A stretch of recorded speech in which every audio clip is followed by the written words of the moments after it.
लावली छातीवरी माती, गाव होते बारामती,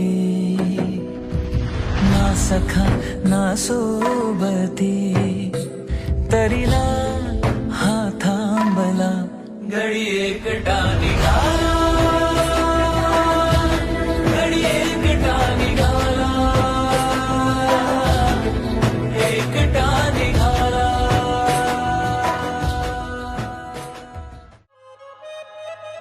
आदरणीय श्री शरदचंद्रजी पवार साहेब यांच्या 81व्या वाढदिवसानिमित्त आदरणीय साहेब व सोलापूरचे ऋणानुबंध संबंधी डॉक्युमेंटरीचे उद्घाटन व आदरणीय साहेबांसोबत काम केलेले विविध मान्यवरांचा सत्कार समारंभ.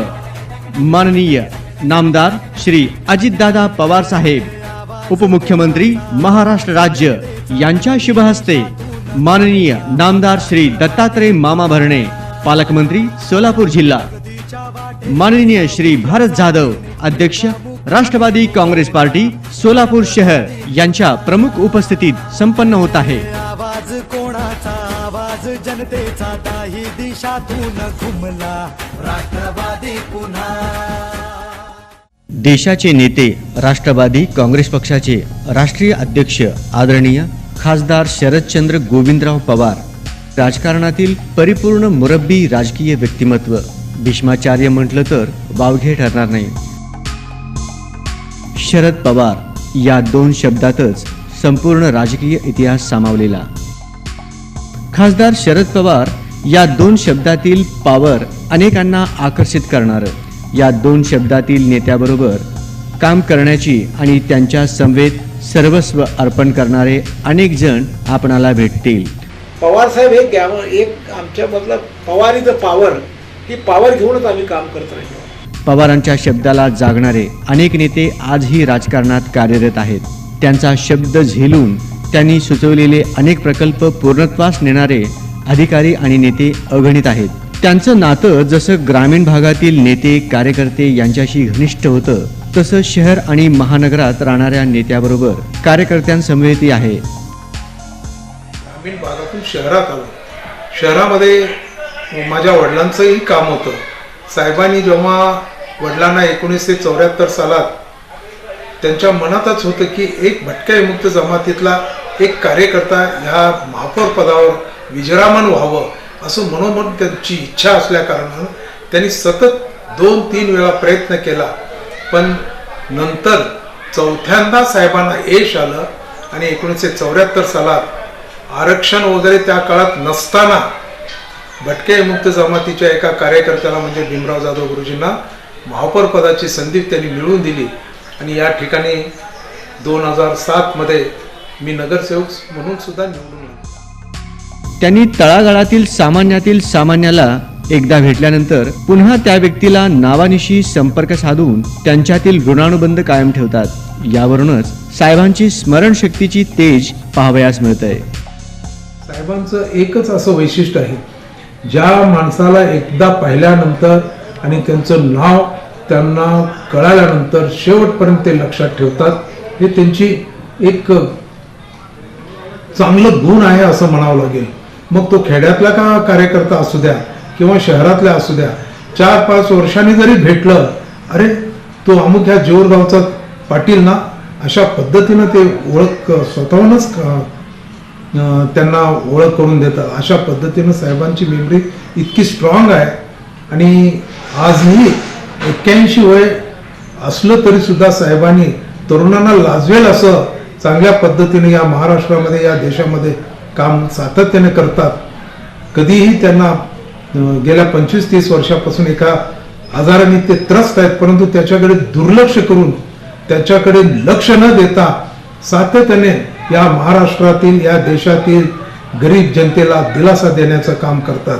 मग त्यात भटक्या विमुक्त जमातीचे असू द्यात, शेतकरी असू द्यात किंवा इतर बहुजन समाजाचे असू द्यात, त्या सर्वांना प्रत्येकाला वाटतं की पवारसाहेब आपल्या बाजूचे आहेत असं वाटण्याचं साहजिकच आहे. तेवढं प्रेम साहेबांनी प्रत्येक समाजाला दिलेलं आहे आणि देत आहेत.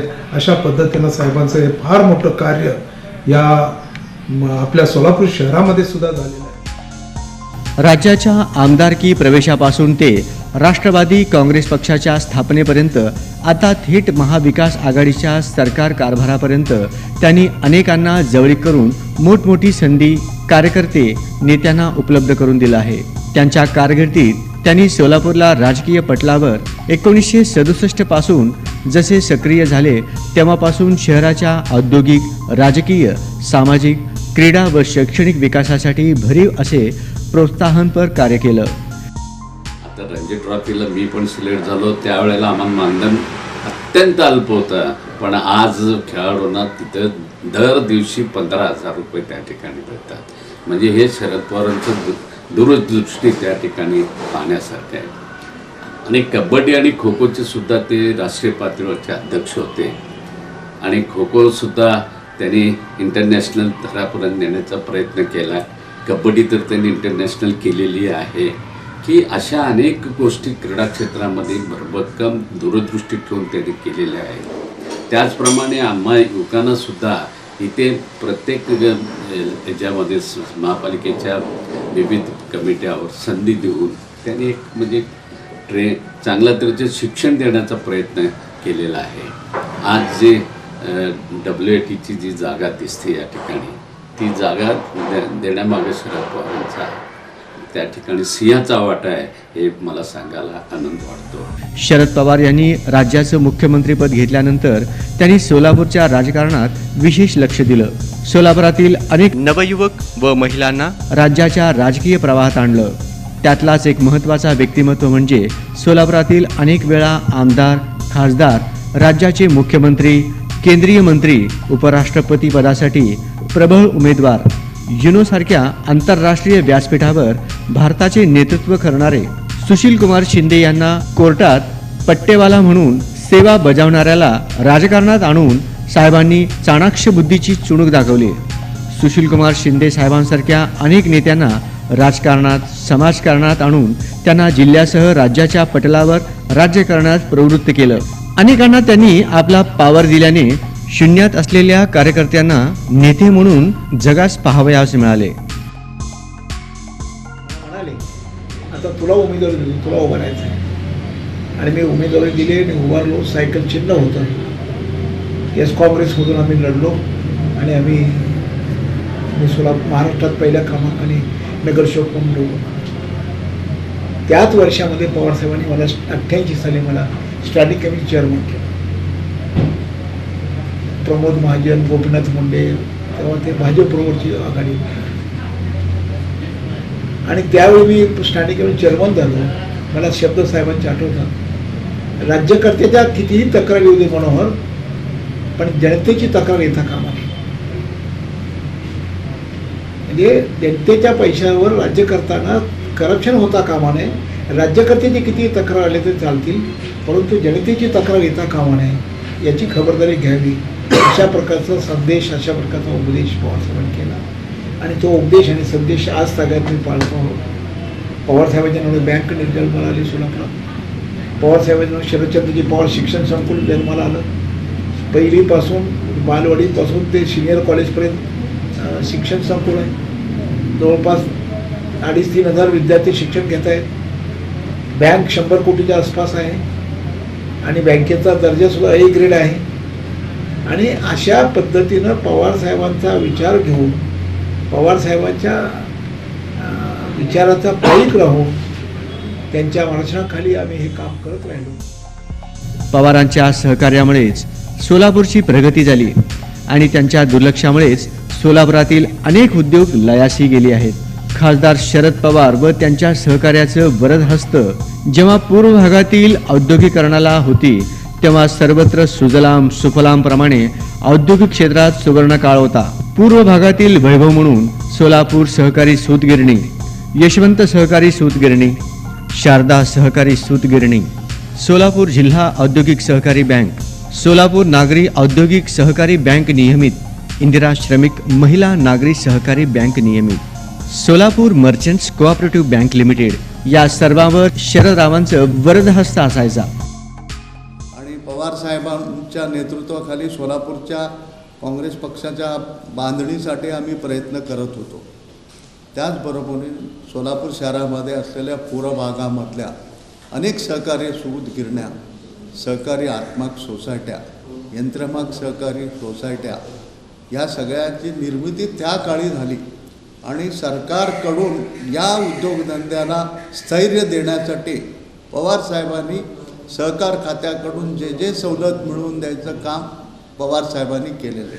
त्यावेळी मोठ्या प्रमाणात सरकारी भाग भांडवल, वीज सवलत, अनेक सवलतीच्या याच्यामध्ये आम्हाला त्या काळी पवारसाहेबांनी या विभागासाठी त्यांनी मिळवून दिला. त्या काळी सहकारी बँका, सहकारी पतपेढ्या अशा अनेक पवारसाहेबांच्या नेतृत्वाखालीच इंदिरा महिला सहकारी बँक, नागरिक सहकारी बँक, मर्चंट बँक अनेक सहकारी बँका निघालेत. त्याला मदतीचं काम, सरकारी मदतीचं काम पवारसाहेबांनी मिळवून दिलं आहे.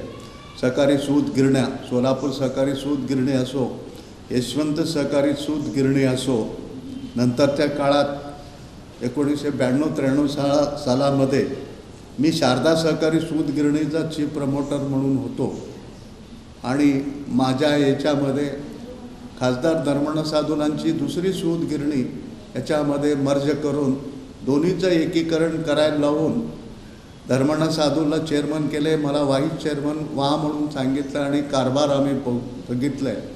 आणि अत्यंत अल्प भांडवलावर 7-8 कोटीच्या भांडवलावर MSC बँकेकडनं 18% व्याज घेऊन ती सूत गिरणी उभी केलेलं आहे.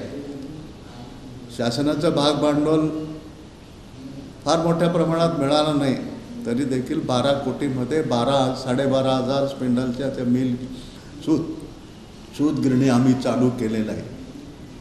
आता MSC बँकेच्या अडचण, कर्ज थकीत झाल्यामुळे ती सूत गिरणी अडचणीत आहे. नजीकच्या काळात त्याच्याबद्दलही आम्ही साहेबांशी बोलून त्यातनं मार्ग काढू. कुंभारीला आहे इथं सोलापूरच्या कामगारासाठी आणि त्या परिसरातल्या कामगारासाठी रोजीचा प्रश्न आहे. राज्याच्या मुख्यमंत्रीपदावर व संपूर्ण राज्याच्या राजकारणात शरद पवारांच्या शब्दाला मोठा महत्त्व असल्याने अनेक निर्णय चुरशी सरशी झाले आहेत. अनेकदा सूतगिरणी व बँकेच्या अडचणीत ते जातीने लक्ष देऊन सोडवायचे. सोलापूरच्या औद्योगिक, राजकीय, शैक्षणिक सर्व क्षेत्रात होणाऱ्या प्रगतीमध्ये त्यांचं मोलाचं योगदान आहे. जवळजवळ 17-18 वर्षे ते सोलापूर शहराचे पालकमंत्री होते महाराष्ट्र मंत्रिमंडळात असताना. त्या काळात सोलापूरच्या गरजांच्याकडे त्यांनी खास करून लक्ष दिलं आहे आणि त्या कशा दूर होतील या दृष्टीने त्यांनी प्रयत्न केले. त्यात खास करून सोलापूर महापालिकेचा कारभार कसं कार्यक्षम चालेल, सोलापूरची औद्योगिक विकास होण्यासाठी त्यांनी मोलाचं सहकार्य.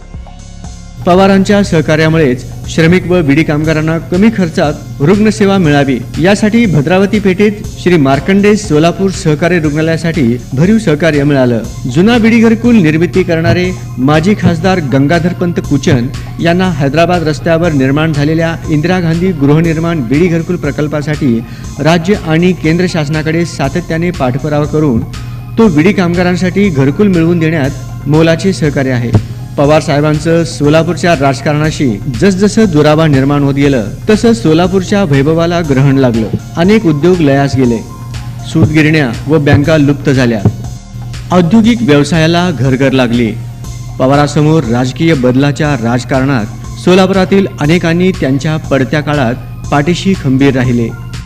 त्यांच्या समवेत असलेल्या अनेकांना त्यांनी मोठेपद देऊन त्यांचा सन्मानही केलाय. पवार साहेब जर पाहिलं तर चालते बोलते युनिव्हर्सिटी आहे. अनेक लोकांना त्या युनिव्हर्सिटीमध्ये त्यांनी घडवलेलं आहे. अनेक आज मोठे नेते जे आहेत ते पवार साहेबांच्या युनिव्हर्सिटीमध्ये तयार झालेत आणि समाजामध्ये सगळेजण काम करत असताना आपल्याला दिसतं. सर्व समाज, सर्व धर्माच्या लोकांना साहेबांनी सोबत घेऊन जाण्याचा प्रयत्न केलेला आहे.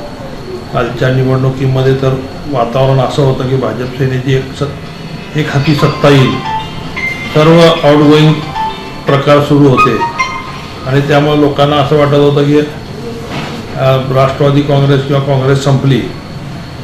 परंतु सगळे गेले असताना सुद्धा नव्याने सगळ्यांना तिकीट देऊन स्वतः प्रचारामध्ये हिरिरीने भाग घेऊन मोठ्या प्रमाणामध्ये आज सीट्स निवडून आणण्याचा किमिया 80व्या वर्षीमध्ये सुद्धा पवारसाहेबांसारखा व्यक्ती करतोय हे बघून निश्चित महाराष्ट्रातल्या युवकांना सुद्धा स्मृती आल्याशिवाय राहणार नाही.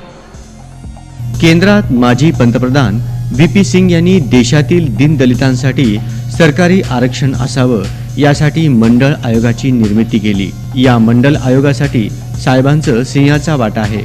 पवार साहेबांनी पहिल्यांदाच महाराष्ट्रात आरक्षण लागू करून त्यांनी आरक्षणाचा मुहूर्तमेढ रोवला. आरक्षणासंदर्भात कोणताही निर्णय घेण्यात पवार साहेबांनी सुरू केला तो अखेरपर्यंत ठेवला. पवार साहेब म्हणजेच आरक्षण असे जणू समीकरणच बनले आहे. पवार साहेबांनीच महिलांसाठी 50% आरक्षण, सर्व जातीतील लोकांना आरक्षण अंतर्गत लाभ मिळावा यासाठी ते जातीने लक्ष देतात. म्हणूनच त्यांना जाणता राजा असेही म्हणतात. त्यांच्या एकंदर दूरदृष्टीमुळेच देशाला महिला धोरण लाभलंय. देशातलं एक पहिला राज्य आहे जेव्हा ते महाराष्ट्राचे मुख्यमंत्री असताना महिला धोरण जाहीर केलंय आणि महिलांना जास्तीत जास्त संधी सर्व क्षेत्रात कसं घेता येईल या दृष्टीने त्यांनी लक्ष दिलं. सोलापूरच्या शैक्षणिक विकासासाठी स्वतंत्र विद्यापीठाची गरज आहे, पण ते लवकर होण्यासारखं नसल्यामुळे त्यांनी शिवाजी विद्यापीठाचं उपकेंद्र सोलापुरात सुरू केला आणि सोलापूरच्या शैक्षणिक समस्या वाढवण्याचा प्रयत्न केला. असे कितीतरी उदाहरणं सांगता येईल. शरद पवार 1994-1995 दरम्यान मुख्यमंत्रीपदावर असताना सोलापुरातील सर्वाधिक लोकसंख्या असलेल्या पद्मशाली, स्वकुळसाळी आदी समाजातील नागरिकांना भेडसावणारा विकास, नोकरी, आरक्षणाबाबत जातीने लक्ष देऊन शैक्षणिक कोट्यात SBCची स्वतंत्र आरक्षण करून 2% सवलतीला मुहूर्तमेढ केला. त्यांचा वापर अनेकांना झाला आणि आजही होत आहे. सोलापूरच्या वैभवात भर घालणारे वैशंपायन वैद्यकीय मेडिकल कॉलेजसह उजनी धरण, डाळिंब संशोधन केंद्र, इंदिरा गांधी पार्क स्टेडियम, सोलापूर विद्यापीठाच्या निर्मितीमध्ये शरद पवारांचं सहकार्य हे अधोरेखित आहे. महाराष्ट्राच्या इतिहासात 60 वर्ष त्यांनी एक प्रकारचा नवीन ठसा निर्माण केलेला आहे. महाराष्ट्र भारतात त्यांचे अनेक अनुयायी आहेत. तसाच त्यांचा मित्रपरिवारसुद्धा फार मोठा आहे. तसेच त्यांना विरोधकसुद्धा फार मोठे आहेत. पवारसाहेब हे अफलातून व एक जबरदस्त व्यक्तिमत्व असलेली एक व्यक्ती आपल्या महाराष्ट्राला लाभलेली आहे. महाराष्ट्राच्या राजकारणात कुठलेही कार्यक्रम असू दे, कुठलंही राजकारण असू दे, जिथे पवारसाहेब नाही ती पवारसाहेब असल्याशिवाय महाराष्ट्राचे राजकारण पूर्ण होत. सोलापुरातील अनेक नेते साहेबांना सोडून गेले. त्यांना त्यांची जागा दाखवून दिल्याचं अनेक उदाहरण पाहावयास मिळतंय. पवारांनी कोळशाच्या खाणीतून हिरा शोधावा तसा राज्याच्या राजकारणात अनेक गोरगरीब, मुरब्बी, स्वयंशिस्त असलेल्या अनेक हिऱ्यांना शोधून त्यांना मोठमोठ्या पदापर्यंत पोहोचविल्या. पवारसाहेबांच्या नेतृत्वाखाली पवारसाहेबांचं आम्हाला मार्गदर्शन होतं. सोलापूरच्या शहरातल्या हे गिरणगावसारखं दिसणारं हे सोलापूर शहर त्या काळी आम्ही उद्या होणाऱ्या महानगरपालिकेच्या निवडणुकीसाठी पक्ष बांधणी करत असताना पवारसाहेबांनी आम्हाला युवकांना फार मोठ्या प्रमाणात प्रोत्साहन दिलं आहे. त्या काळी आम्ही 1974 साली निवडणुकीला माझ्याबरोबर यूथ काँग्रेसचे बरेच कार्यकर्त्यांना तिकीटं पण दिले.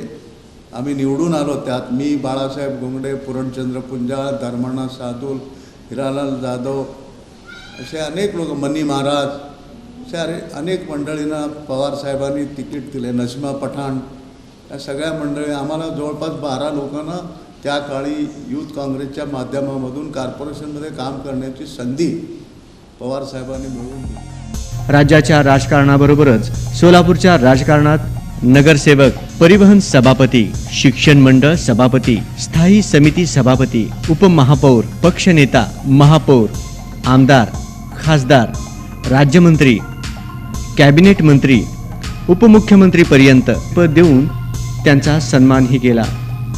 सोलापूरच्या राजकीय इतिहासात माजी खासदार व माजी महापौर धर्मण्णा सादुल, प्राध्यापक doctor Purnachandra Punjal, Janardan कारंपुरी, advocate UN बेरिया, महादेव महेंद्रकर, बंडप्पा मुनाळे, विश्वनाथप्पा बनशेट्टी, खाजा दाऊद नालबंद, मनोहर सपाटे, युनुसभाई शेख, भीमराव जाधव, सुभाष पाटणकर, भगवान चव्हाण, नारायणराव कोनापुरे, सुमन मुदलियार, दिलीप कोल्हे, पद्माकर काळे, विष्णू निकंबे, माणिकसिंग मैनावाले, लालसिंग राजपूर सारख्या नेत्यांना महापौर उपमहापौर पद देऊन शहराच्या विकासासाठी काम करण्यास प्रवृत्त केलं. आदरणीय शरदचंद्र जी पवार साहब के नेतृत्व में मेरे पिताजी ने शहर शोलापुर में महानगर पालिका में 30 से 35 साल काम किया. पवार साहब के विचारों को लोगों तक पहुंचाया, उन्हें सभी समाज को न्याय देने का काम किया और पवार साहब के आदेश का पूरा पालन किया. आज इस मौके पर एक बात मैं आपको बताते चलूं, मेरा दिल भर आता है. मेरे पिताजी के आखिरी वक्त में शरदचंद्र जी पवार साहब खुद फ़ोन करके मुझसे बात की, जैसे एक घर का सदस्य, एक घर का मेंबर के बारे में अपन बात करते, उसी तरह आदरणीय शरदचंद्र जी पवार साहब मेरे पिताजी का हाल हवाल पूछा करते थे. जिस वक्त मेरे पिताजी का इंतकाल हुआ, उस वक्त बजाते खुद पवार साहब ने मुझे फ़ोन किया और बात की और मुझे कहा कि मैं तेरे घर पर आऊँगा. लॉकडाउन का वक्त था, शोलापुर शहर के अंदर बहुत सारे पेशेंट थे और उस वक्त 10 दिन का कड़क लॉकडाउन था. आदरणीय पवार साहब अपनी तबीयत का और अपना हाल हवाल नहीं सोचते हुए वो हमारे घर पर आए, हमसे मिले, मेरे घर वालों से मिले, सांत्वन किया और उस वक्त उन्होंने मेरे पिताजी के साथ के जो अच्छे जो भी बातें थी मेरे पिताजी के, उन्होंने हमारे से शेअर किया.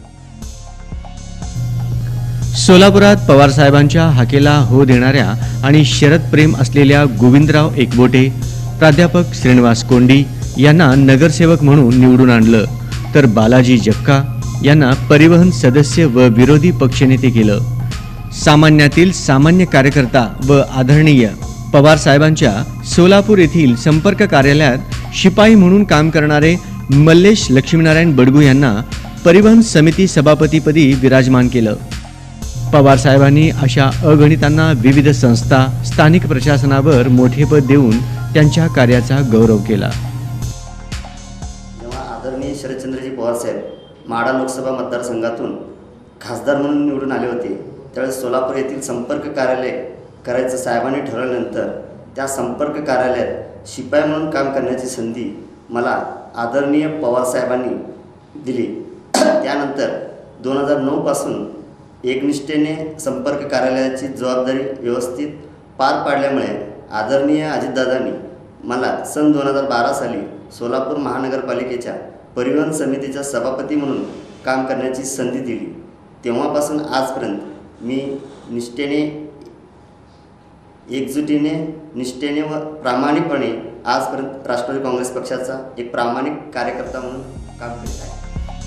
आदरणीय शरद पवार साहेबांनी राज्यात पुलोदची निर्मिती केली, तेव्हा राज्यात पुरोगामी लोकांची एकत्रित सांगड घालून नव्या राजकीय प्रवाहाला प्रोत्साहित केलं.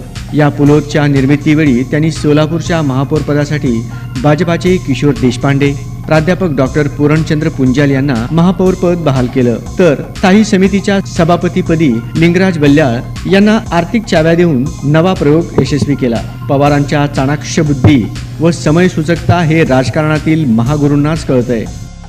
खरं तर आज पवार साहेबांना ज्या पद्धतीने आपण महाराष्ट्राचे जाणते नेते म्हणतो, अशा धुरंधर नेत्यांना वाढदिवसाच्या मी प्रथमतः शुभेच्छा देतो. कारण आज पक्ष जरी वेगळा असला, व्यक्ती हा किती महान आहे हे सगळ्यांनाच माहिती. आज महाराष्ट्रातली कुठलेही निर्णय केंद्र शासन किंवा बाकीच्या राज्याच्या लोकांनी, कुठल्या राज्याच्या माणसाने किंवा मुख्यमंत्र्यांनी का घ्यायचं असं ठरवलं, तर त्यात मोठ्या प्रमाणात विचार करणारे महाराष्ट्रातले ज्या पद्धतीने आहेत, शरद पवारांचा एक ज्येष्ठ म्हणून सल्ला नक्की या गोष्टीसाठी ते घेत असतात. मग कुठलंही राज्य असो, तेलंगणा असो, कर्नाटक असो किंवा नॉर्थमधले, अशा एक धुरंधर नेता आपल्या महाराष्ट्राला लाभलं आहे, यासाठी आपण सुद्धा यांचं अभिमान बाळगला पाहिजे. मी आवर्जून इथं सांगू इच्छितो की वल्ल्याळ साहेबांनी जेव्हा स्टँडिंग कमिटी चेअरमॅन भूषवली, तेव्हा पुलोदची सरकार किंवा पुलोदची सत्ता महापालिकेवर होती. त्यावेळेस माननीय किशोरजी देशपांडे हे महापौर बनले.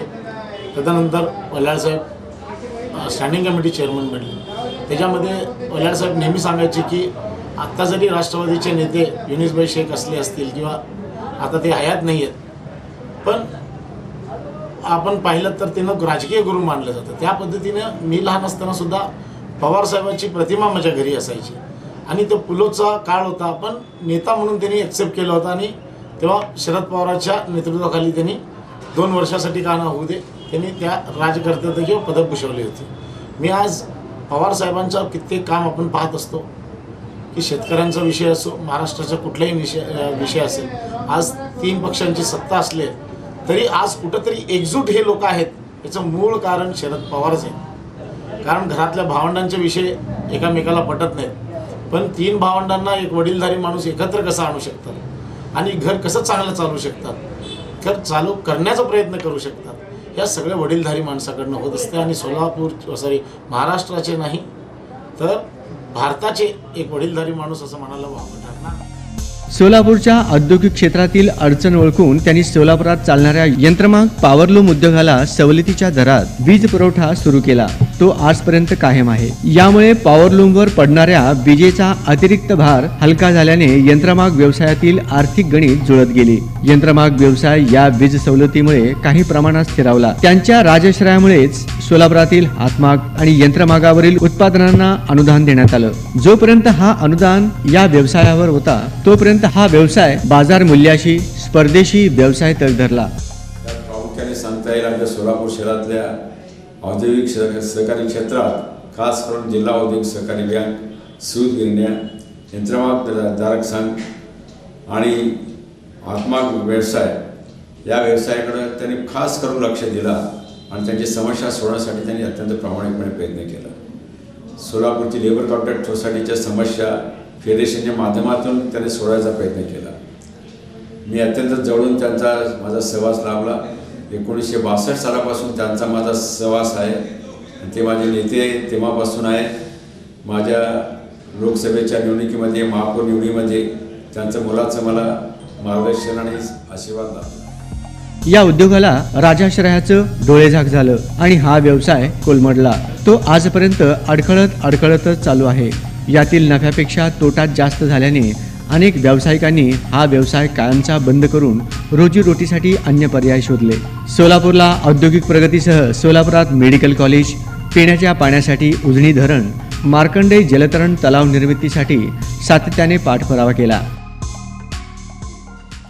त्या कालावधीमध्ये काम करण्याला जी संधी मिळाली आणि अनेक गोष्टी सोलापूरकरांना देण्याच्या संदर्भात प्रयत्न झाला, त्यापैकी एक म्हणजे स्विमिंग पूल तयार झालेलं होतं.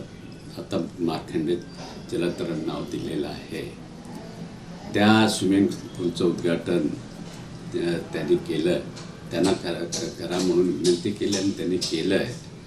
आणि त्याच्यानंतर मग आपल्या ह्या स्विमिंग पूलच्या माध्यमातून सोलापुरामध्ये जवळजवळ 30 ते 35 इंटरनॅशनल तयार झाले. हे त्यांचा हातभार त्या ठिकाणी सोलापूरला क्रीडा वैशिष्ट्याने ते भरलेलं आहे. त्यानंतर त्यांनी 1952ला बंद पडलेली महाराष्ट्र ऑलिम्पिक स्पर्धा,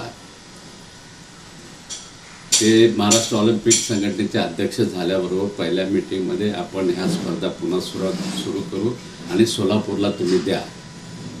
त्यांनी मीटिंगमध्ये आम्हाला कोणाला काही कल्पना न देता त्यांनी जाहीर केलं आणि त्या पद्धतीने मला कळवलं की अशा ऑलिम्पिक स्पर्धा आम्ही तुम्हाला दिलेल्या आहे आणि ते तुम्हाला पार पाडावं लागेल.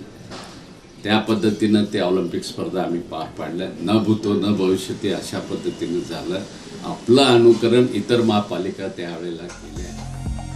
विशेष म्हणजे सोलापुरात माजी आमदार नरसय्या आडम मास्तर यांनी आशिया खंडातील सर्वात मोठा प्रकल्प म्हणजे जेमतेम मजुरी असलेल्या जवळपास 10,000 बिडी कामगारांना स्वतःचे घरकुल असावा, कायमचं आश्रय असावा या संकल्पनेतून निर्मित केलेल्या कॉम्रेड गोदूताई परोळेकर बिडी कामगार गृहनिर्माण वसाहतीची योजना आणली. यासाठी शरद पवार साहेबांनी भरीव सहकार्य केलं. खासदार वासुदेव आचार्य, खासदार सुशीलकुमार शिंदे, खासदार चंद्रकांत खैरे, खासदार मनोहर जोशी यांनी अनेक प्रयत्न करून सुद्धा भारतीय जनता पक्षाचा मजूर मंत्री सत्यनारायण जेटी ऐकायला तयार नव्हता. त्यावेळेला ही सगळी हकीकत मी नामदार शरद पवारला कळवलं.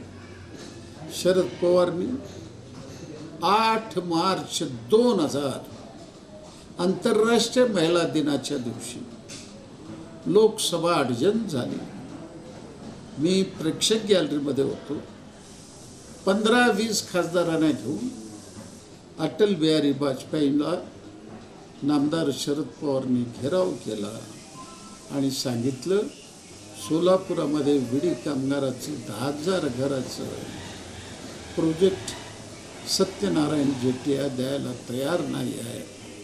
त्या क्षणाला तत्कालीन पंतप्रधान अटल बिहारी वाजपेयीनं श्री सत्यनारायण जेटियाला बोलवून घेतलं की ताबडतोबीनं तुम्हाला 10,000 दिलं पाहिजे.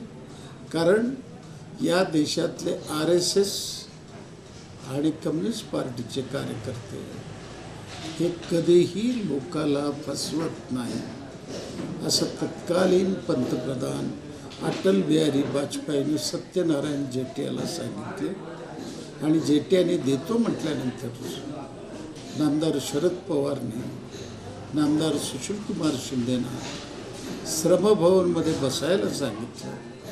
त्या दिवशी नामदार सुशीलकुमार शिंदे हे जवळजवळ 1.5 तास त्या ठिकाणी बसून 10,000 घराची अंतिम ऑर्डर शरद पवारने मिळवून दिलेलं आहे.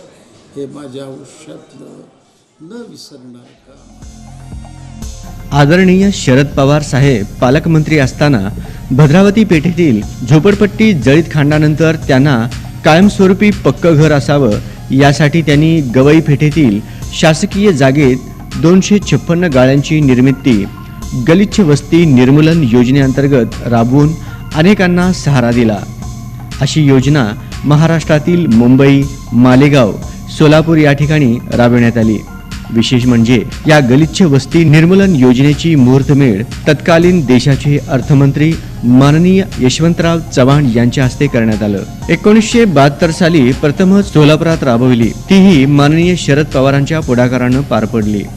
सोलापुरात एखादा मोठा प्रकल्प होतोय त्यात शरद पवारांचं योगदान नाही असं केवळ अशक्यच. कला असू दे, क्रीडा असू दे, शेती असू दे किंवा उद्योग असू दे, ह्या सगळ्या मध्ये त्यांचा प्रचंड अभ्यास आहे. 21व्या शतकाकडे जाताना महाराष्ट्रातील स्त्रियांना सुद्धा, भगिनींना सुद्धा आपल्या सामावून घेण्यासाठी त्यांनी एक यशस्वी प्रयत्न केलेला आहे. महाराष्ट्र देशाच्या पातळीवर नव्हे तर जगाच्या पातळीवरती मोठा करण्याचा प्रयत्नही त्यांनी त्यांच्या परीने केलेला आहे. शेतीच्या बाबतीत त्यांचं काम जे आपण सगळं जर पाहिलं प्रत्येक वेगळ्या वेगळ्या खात्याचं किंवा वेगळ्या वेगळ्या प्रकारचं तर त्याच्या शेतीकडे जास्त त्यांनी महत्त्व दिलेलं आहे. कारण त्यांना माहीत होतं की शेतीचा विकास म्हणजे या देशातला शेवटचा जो माणूस असतो, शेतकरी, गरीब शेतकरी, ज्याची शेती पण नाही पण तो शेतकरच असतो, अशा माणसापासून देशातल्या पंतप्रधानांच्यापर्यंत त्यांचे संबंध अतिशय घनिष्ठ असे होते, मागे पण आणि आजही तसेच आहेत असं स्पष्ट चित्र आपल्याला दिसतं. आणि म्हणूनच आज शरद पवारांचं नाव घेतलं की महाराष्ट्रातला कुठलाही माणूस, मला ही व्यक्ती माहीत नाही असं म्हणू शकत नाही. साहेब बारामतीचे असले तरी ते सातत्याने सोलापूर हे माझं कर्मभूमी आहे असं आवर्जून सांगतात. अशा या आमच्या आदरणीय शरदचंद्रजी पवार साहेबांच्या 81व्या वाढदिवसानिमित्त तमाम सोलापूर वासियांच्या वतीने मनपूर्वक शुभेच्छा. राष्ट्रवादी पुन्हा. शतमानं भवती या कवितेतून माननीय शरदचंद्रजी पवार साहेबांना सोलापूरच्या वतीने शुभेच्छा देत आहेत. 80तही वय 28 वाटणारं दिलखुलास व्यक्तिमत्व सदा चिरतारुण्याने असेच राहू दे. पौर्णिमेचा शरदचंद्र कर्तृत्वनारा अखंड देशभर घुमू दे. संघर्षाला सदैव सामोरे जाणाऱ्या महामेरू वैभव शिखराचे जनप्रिय पताका आणखी उंच उंच उडू दे. बहुमोल विचारांच्या अभ्यासू नेत्यावर अनंत आशीष बरसू दे. कलेच्या या जाणकाराला शारदेचे वरदान मिळू दे. समाज विकासच आपुले ध्येय मानणाऱ्या वैचारिक या कृषी योद्ध्यास प्रजा प्रेमबळ पाठीशी राहू दे. स्वाभिमानी अविचल मलयगिरीस प्रत्येक मन शतमानं भवती गाऊ दे. सखोल ज्ञानाच्या मुत्सुद्धिनायकास सर्वसामान्यांच्या राजकीय धुरंदरास दीर्घायुष्य लाभू दे. धन्यवाद.